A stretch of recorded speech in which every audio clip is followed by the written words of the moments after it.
Oke, Hai guys, this is your dad. Enggak. Gue nggak main gitu kan. Gue ngerasa kayaknya umur gue untuk dapetin anak itu masih sangat-sangat lama ya, dan belum tentu anak gue nanti ngeliat video ini gitu. Mungkin akun YouTube gue keblokir karena jarang upload video, ataupun gue upload ini di TikTok dan TikTok gue nggak laku, habis itu kebanet dari Indonesia karena TikTok TikTok itu dianggap punya banyak sekali konspirasi, ingin memonopoli dan lain sebagainya. Ya intinya ini bukan video This is your dad, ini video biasa, video gue curhat. Video curhat ini gue buat sebenarnya niatnya udah lama banget. Mungkin dari sebulan yang lalu gitu, dari 2023 Desember, tapi baru gue buat sekarang Januari. Karena apa? Karena gue mikir berapa puluh kali untuk ngomong ini gitu. Gue nggak pakai skrip, tapi gue coba untuk memikirkan, gue coba untuk mengkontemplasi, gue coba untuk menghayati kira-kira omongan ini nih sombong atau enggak, omongan ini bermakna atau enggak, atau punya impact kepada kalian atau tidak gitu. Nah, apa yang ingin gue sampaikan adalah rasa kebosanan gue terhadap apa yang dulu sangat gue seneng gitu. Dulu tuh gue sangat seneng kalau ngomongin politik, gue akan sangat seneng dengan ngomongin pergerakan, gue akan sangat seneng ngomongin ideologi dan lain sebagainya. Tapi gue sekarang ada di titik dimana gue sangat bosan ngomongin itu semua. Gue nggak ngerti apa yang terjadi. Mungkin berasal dari rasa debat-debat capres sebelumnya yang menurut gue sangat-sangat membosankan. Ya membosankan karena ya downgrade ekspektasi gue gitu. Debat atau debate itu artinya menyanggah gitu, emosinya dilawan gitu. Ketika pemimpin menghadirkan satu gagasan, pemimpin yang lain itu bukan memberikan gagasan lain, tapi menantang gagasan itu dengan gagasan dia gitu. Jadi memang debat itu tuh adalah suatu pertarungan pikiran gitu, supaya kita tahu kualitas pemimpin kita gitu. Apakah ini hasil dibuat ini hasil buatan, skrip buatan atau gagasan buatan orang yang di belakang dia, atau memang ini gagasan dia sendiri. Kenapa bisa seperti itu? Gimana cara ngebuktiinnya? Ya dengan cara ada pertarungan gagasan. Ketika gagasan dia diuji, dia bisa mempertahankannya. Nah itu bukti bahwa itu gagasan yang pure dari dia. Jadi jangan disalahkan. Gue nggak pernah sepakat dengan pandangan orang-orang yang di kolom komentar ya, kolom komentar manapun itu, postingan apapun itu di IG atau di YouTube ataupun di TikTok dan lain sebagainya, ataupun di YouTube sekalipun, yang mengatakan harusnya debat itu tidak saling menjatuhkan. Lo debat itu dibuat untuk saling menjatuhkan dari awal gitu. Justru itulah pentingnya adanya pengadu gagasan untuk kita publik bisa nilai sebenarnya pemimpin yang kita pilih ini punya visi nggak sih, punya gagasan nggak sih. Kalau dia punya gagasan, diuji lewat apa? Lewat debat. Ketika lawan politik itu menyerang pemikirannya, dia bisa mempertahankannya enggak? Kalau memang dia nggak bisa mempertahankannya, kita sebagai warga negara itu bisa mempertanyakan ini sebenarnya visi yang dia buat atau visi yang dibuatin oleh timnya untuk dia gitu. Nah ini gue nggak mau menyerang capres manapun. Gue sampai hari ini tidak menentukan pilihan gue. Gue mau kemana? Gue nggak benar-benar punya poin yang ingin gue sampaikan bahwa alasan gue memilih A, alasan gue memilih B gitu. Saat ini kan ada 3 calon. Ada calon 01 itu Anies dan Imin, ada Prabowo, Gibran, ada Ganjar, Mahfud gitu kan.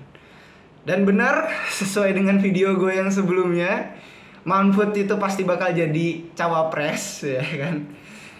Dan ya menurut gue pribadi nggak kaget lah dengan hal itu. Gue ngerasa bahwa apa yang awalnya gue bisa diskusikan dengan senang dengan teman-teman gue coba untuk diskusi dengan kawan-kawan gue itu bisa ngadirin semangat gue di sela-sela gue kuliah, di sela-sela gue belajar. Rupanya malah jadi tempat dimana gue tuh ngerasa kayak bosen ngomongin itu terus. Satu, karena kita udah nggak objektif lagi ngelihat keadaan sekitar kita gitu. Kayak ketika kita menghina orang lain, dasarnya itu bukan hinaan, itu bukan berdasar pada gagasannya, tapi kayak kepada fanatik kita kepada golongan tertentu gitu. Misalnya gue ngedukung Anies, gue akan menyalahkan Prabowo dengan cara apapun. Pun sama ketika gue harus mendukung Prabowo, gue harus menghina Anies atau menghina Ganjar dengan cara apapun. Dan itulah yang ngebuat gue pribadi untuk sama sekali tidak bisa mentolerir pandangan itu gitu. Gue nggak masalah kalau calon presiden yang gue dukung itu dihina.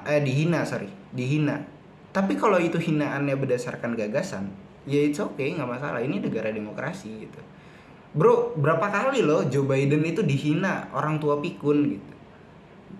Joe Biden itu dihina gagal untuk untuk memajukan ekonomi Amerika Serikat dengan program-programnya. Sering Joe Biden itu dihina. Tapi hinaan yang dia dapat itu bukan dari lawan politiknya, tapi dari analisis yang memang mengatakan bahwa yang dia bawa itu salah gitu. Nah, gue sangat sepakat dengan konsep itu. Tapi kalau misalnya gue menghina calon-calon lain karena gue mendukung calon tertentu, nah itu yang menurut gue itu salah gitu. Tapi balik lagi nih, ini pendapat gue pribadi gitu. Kalian semua nggak wajib untuk ngaminin ini.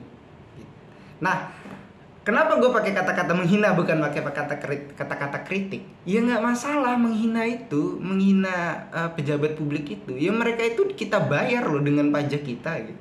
Ya nggak masalah, asal kalau kata Bang Arde Armando itu asal jangan difitnah gitu kan. Oke, kalau difitnah gue juga nggak sepakat. Tapi kalau dia dihina ya itulah demokrasi, itu bagian dari demokrasi gitu. Kenapa sih pejabat publik itu boleh dihina? Karena dia itu dari tidur, dari dia bangun, dia makan, dia mandi dan lain sebagainya, itu pakai uang pajak kita, ya kan? Itu dari uang yang kita kasih ke dia untuk hidup dia, untuk dia itu fokus aja ngurusin kerjaannya. Makanya kita punya hak untuk menuntut mereka gitu. Dan kita nggak punya kita nggak punya kewajiban untuk ngasih solusi ke mereka. Ya solusi itu datang dari mereka yang ngambil jabatan itu. Gue 3 tahun gue di kabinet KM ITERA, atau dalam arti ini gue dulu pejabat BEM kampus, di mana gue tingkat universitas ya. Ya gue nggak pernah minta solusi dari teman-teman yang nuntut sesuatu ke gue gitu, karena gue ngerasa gue adalah personalia pimpinan. Gue adalah orang yang menjadi pejabat di kampus gue, jadi gue tidak ngerasa punya hak kepada teman-teman gue yang milih gue untuk meminta kepada mereka, kalian kalau mau ngekritik, kalian kalau mau ngehina itu kasih solusi dong ke gue. Nggak bisa, karena gue di sini sebagai pimpinan. Kalau misalnya gue itu minta solusi ke mereka, itu sama juga mengkhianati mereka gitu. Mereka udah milih gue dengan harapan gue bisa ngasih solusi buat masalah-masalah mereka. Gitu logika yang gue bangun gitu.